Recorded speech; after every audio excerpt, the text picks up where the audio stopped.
Class of 2016. Yeah, there we go. Y'all gotta take pride in that, man. When you graduate, then that's when the fun begins. You go to college, you learn how to work, you learn how to pay taxes, yeah.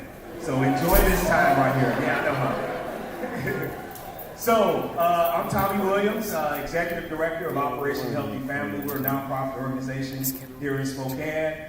I'm originally from Chicago. Go Bulls, go Bears, go Blackhawks. There we go. Go Sox, go Cubs, all right? The reason we started this program is because of how I grew up, basically, and how my friends grew up. We're talking about bullying, and a lot of people have gone through it. Not a lot of people, everybody has gone through it. Whether you are a bully, victim, bystander, or now what we call a reactor. And so, growing up, I grew up on the south side of Chicago, and I was a Catholic school kid. So, and I grew up in an area that it was all public school kids. So, and then I was overweight. And so, you know, so I had a lot of stuff against me. I had a lot of people who used to tease me because of those things. I didn't have any brothers. I had, you know, 2 sisters. I didn't have a crazy dog I can go and get. Somebody was teasing me or nothing like that. I had nothing. So it was really hard for me. And so, you know, I was responsible for my little sister to take her to school. And it was hard because we had a lot of people in our neighborhood and we had to deal with a lot of gang issues. And, you know, for instance, over the 4th of July weekend, they had in Chicago like over 65 shootings. And, you know, 20 were killed, 20 kids killed, you know. And a couple of them were under the age of 7. So, you know, it's a lot of stuff that we have to go through in Chicago. And so when you talk about bullying, it's kind of like, yeah, well, you know, suck it up, you know. There's a lot of other stuff going on. Well, for me, that was hard to hear because I had to deal with reality. And so I had to walk my little sister to school every day. And as I was doing that, you know, the kids, I knew what I was about to face. I knew who was going to tease me. I didn't know how they were going to tease me. So that was the thing that kept me up at night. You know, that was the thing in the morning when Mom was telling me, okay, you guys get ready for school. I was thinking of any kind of sickness that I had. I was like, I got the flu. You see, I got a headache. You know, I was trying to think of something for me not to go to school because I knew what I was going to be facing. And so my mom used to give me a speech every morning, you know, hey, you walk your sister to school, you take her to her class, and you make sure nothing happens to her. And I'm like, well, you don't even know what's going on with me, you know? So that was even hard to go through. So on many days, me walking her to school, and I used to have her go a different route. You know, I'd say, okay, Michelle, you go that way, and I'm going to go around this way, and I'm going to meet you at the playground.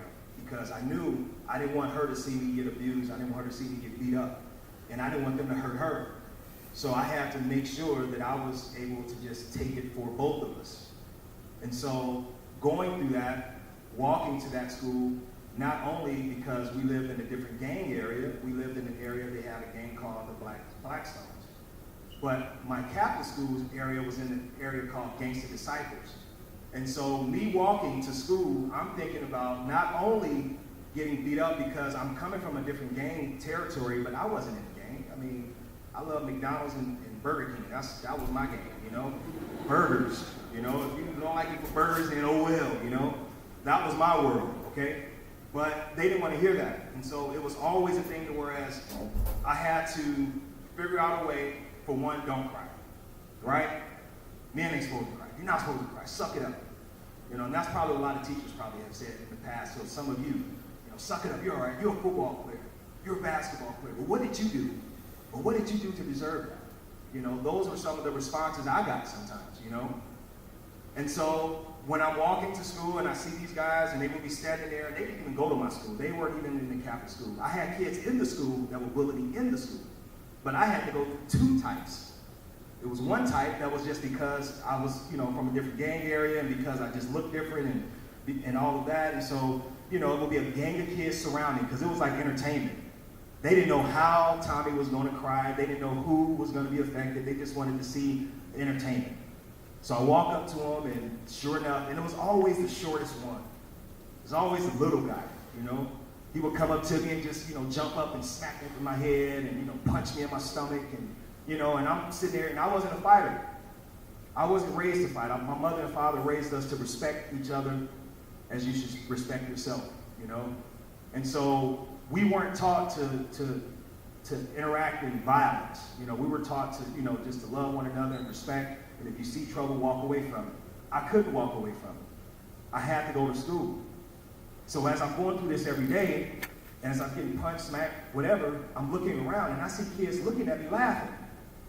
But then I also see other kids, and I see it in their eyes that they look, man, I want to help, but no, I don't want to get beat up. I'm cool, you know. Duck, Tommy, you know. That's about all they would say, you know what I'm saying? So it was hard because I was in the middle of chaos. I couldn't hold back tears. I couldn't hold back fear. I couldn't hold back anything. I had to go through it. So by the time I get to the playground, shirt torn, you know, scratches on my face, puffy eye. I'm talking to my little sister. She's like, what happened? I'm like, I tripped. Shut up, you know? Go to class. So that's what I had to go through. Well, this was between the ages, you know, between the grades of 4th and 8th grade. In Chicago, we don't have middle schools. You know, I always talk about this. It's hard. Middle school is hard, huh? You guys, who would love middle school? Was it hard for you? Raise your hand. It was hard for you in middle school. Go ahead, raise it up. There we go. Because it's hard. That's normal. It's not normal when you're in a school from kindergarten to 6th grade, you feel comfortable, your teachers know you, your kindergarten teachers, you've been in 5th grade. But then when you go to this new building, it's a new world. One of my kids, my sons, you know, he's in 7th grade, and the night before school, he was thinking about his combination. What's my combination? What's my combination? You know, and I'm like, wow, I couldn't do that, you know? So that was a hard thing. So for me, I grew up in a Catholic school, whereas it was K-8, so I was in the same building. And so going through those things, it was a matter of figuring out, how am I going to survive this? I can't take it anymore. I don't want to talk to anybody. My friends are teasing me now. Like, man, you a punk, Tommy. You up there crying, I'm like, well, dude, you go through that. But of course not. They got older brothers, they got, you know, they got a crazy dog they'll go get. They have other people that, you know, that they can be able to help them with. I didn't have that. You know, my mom and my dad was there for me. But I was scared to talk to my parents about things because I didn't want them to worry about me. So who do I talk to? I didn't. So it was one day in the 7th grade, it was a ritual, you know. I meet my little sister, we get out of class, you go that way, I'm gonna go this way, I'll meet you at the corner of our block, you better not say nothing, we'll go home together. So this day I walk outside, go through my ritual, you know, and then the guys are like, there he goes. And I'm like, here we go. So I'm like, strap my backpack up tight, and I just take off running. And I wasn't a fast kid at all. You know, I told you I was a little chunky, so they would come and just, you know, it was just easy to chase me down, you know. So this day, I'm running through the alley, I'm running, jumping over the fence, and these guys, about 6 of them chasing me, you know, and I hear this car behind them. And I'm like, man, now they have somebody in the car. They got somebody driving chasing me now. Oh my goodness, you know. So as I'm running, and then this car slams on its brakes, and these kids stop because the car kind of got in front of them. And I stopped, and it's my dad. He hops out of the car, and he points at me and says, get your butt in the car now. And I'm like, I get in the car, I'm scared. My heart is like, you know, I thought it was going to jump out of my chest. So as I sit in the car, my little sister's in the back seat. She's busy because, you know, he was going on like a police chase, you know, chasing these kids down, chasing his kid down, you know. So as he's talking to them, and he's, you better leave my son alone. I'll catch you again. I'll tell you what, you know. And I'm in the, you know, in the windshield. I'm like, yeah, tell him, Dad, you know, what's up? Yeah, you know. So because that was the first time ever I've seen my dad protect me, because he would always protect me, but I didn't say anything to him. There's some of you right now that are going through something, but you have to open your mouth. You have to talk. And if you don't have parents at home, you have adults here in the school that you can talk to. So as he got in the car, what is your problem? I'm like, what do you mean what's my problem? I just got chased a couple of blocks. I mean, that's my problem, you know? He said, well, why didn't you tell me this was going on? And I'm thinking, I'm like, I don't know. I couldn't answer that. Because when you're being bullied and you have people threatening you every day, and today you guys are going through stuff on social media, you have people teasing you on Facebook, they're spreading these rumors about you, you don't know who to talk to, you don't know what to say about it. That was my response then. And so he just reassured me and said, hey, look, man, I'm here for Tommy. I love you, man. Don't let nobody do that to you. I'm here for you. So you think I would have learned my lesson being a victim, but I didn't. When I got to high school, I went to an all-Catholic high school, an all-boy Catholic high school. So that was like all boys. It was crazy. I had to wear shirt and tie every day, and khakis, and brown or black shoes, you know. So, but I played football. And at that point, I was a pretty good football player my freshman year. The varsity coach was asking me, he said, your sophomore year, I may move you up to varsity. That was huge. It was a school like this with like 2,000 students. And so we had a freshman team, sophomore team, JV, and varsity. That's how big it was. So I'm thinking now, I'm the big man on campus. You know, I'm sitting at the table during lunch with my jersey on, eating with the football players. So we start teasing this kid. His name is David. We teased him every single day.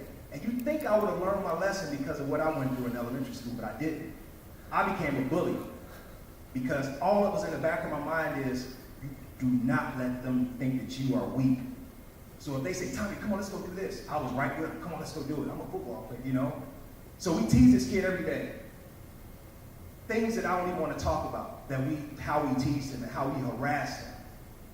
One day we're sitting in the English class, and I'm sitting in the back, and you know, David was a couple of rows in front of me, and he started shaking, and he was scratching his head, and there's no telling what he was going through, because I remember I was that kid 2 years earlier. He started scratching his head, and a patch of hair fell out onto the desk. And I'm sitting there, and I'm like, wow, what's going on with him, you know? And so I kept looking at him. Every single day, you started to see a change in his body. You start seeing bald spots all over his head because of the abuse that we were putting him through. And you would think I would have learned my lesson, but I didn't, because I felt good that I was a part of something. That I was now not the victim, I was the bully now. Now I'm in control. I'm the big dog on campus. So I got kicked out of that school my sophomore year.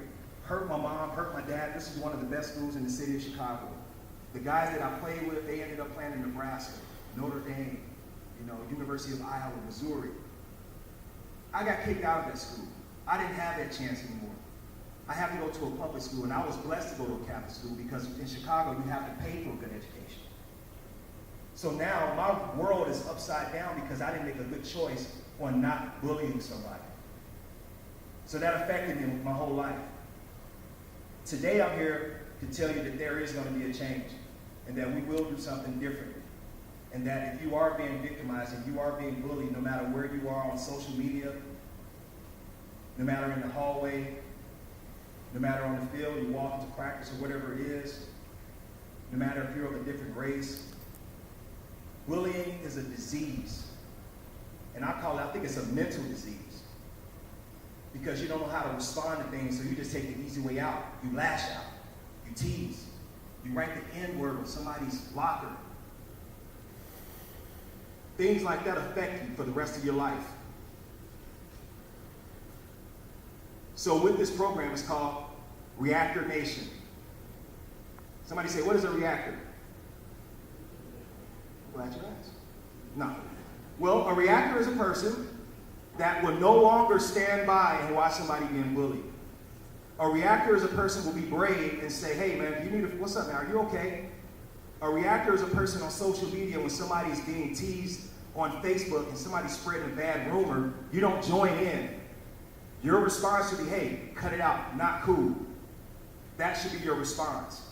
So what we're doing with Reactor Nation is that we're trying to educate you students on the harassment, intimidation, and bullying law. Because there are kids right now going to prison because they were being followers and being bullies. There are kids right now who are laying down in the ground, are being buried. Their parents are burying them because of their choices. So the harassment, intimidation, bullying law is that when you, as a student, and you're being teased, you have a right to get help. And so when you go and tell an adult in your school, they have up to 7 days to help you, to respond to that. And some may be saying, well, I've done that before and nothing happened. Well, that's why we're here, to make a change.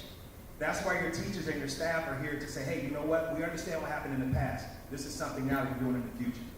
So this program, we're asking you to be a part of this change. We're going to start a reactor club here at the school. We want leaders. And we don't care about your past. We don't care if you are a bully now. You can make a change. It doesn't matter. It's your choice. So this is what we want to do. So this year we have my favorite hip-hop group named Level Crown. I love music. I really think that music is the key, you know what I mean? You can learn through music. I used to study to music, you know. So we have a hip hop group named Level Ground. They're a part of this campaign. So they're gonna come out and perform a song called Swag is Education. The reason it's that is because swag is education. When I got my master's degree in education, when I walked across the stage and handed me my degree, I had a little different walk about myself. I was like, I'm about to get a job. I got a master's degree, and you can put that little initial behind your name, you know? So swag is education. You get your education, you have fun with it. So after the assembly, this year we're going to have roundtable discussions. And so we want you to be a part of the roundtable. So if you want to be in the Reactor Club, you go and talk to your teacher, or you go to the office and they'll have a sign-up sheet. But we want you to be a part of this campaign. So the roundtables, we'll have 4 of them throughout the school year. We have a lot of schools we work with in Spokane Public Schools. Rogers High School did a music video about how they would be a reactor. Adams Elementary School on South Hill, they did a music video on how they would be a reactor. You guys will have an opportunity to do whatever you want. This school is known for some great plays. I can't imagine what we can come up with and how you can create this campaign. So, I want to introduce my homeboys, Level Ground. They're going to come out here and perform for y'all. I want y'all to give them a great bear welcome. All right? Y'all ready to party and have some fun? My sound man up there.